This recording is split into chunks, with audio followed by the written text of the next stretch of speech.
Cet auteur, c'est Sigmund Freud, psychanalyste et neurologue autrichien de la fin du XIXe et du début du XXe siècle.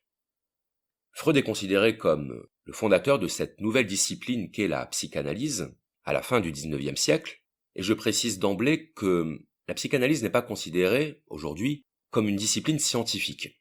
La psychanalyse n'est pas une science, elle ne possède pas le même statut que la psychologie qui, elle, est considérée comme une science, et donc tout ce que je vais dire à propos de la théorie freudienne n'a aucune prétention à la validité scientifique. L'intérêt de l'approche freudienne n'est donc pas scientifique, mais plutôt philosophique, à savoir qu'elle permet de donner des éléments d'éclairage, des éléments de compréhension, sur la nature de l'esprit humain, la nature du psychisme humain, et le fait que l'esprit humain soit en grande partie mystérieux, insaisissable, pour ne pas dire qu'il nous échappe.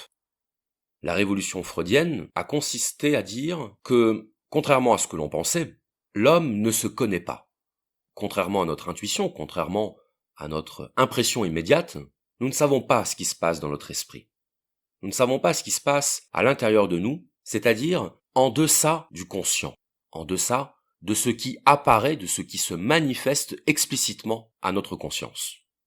Ainsi, si on veut comprendre les principes et les objectifs de la psychanalyse, il faut aussitôt introduire le concept clé de la psychanalyse qui est le concept d'inconscient.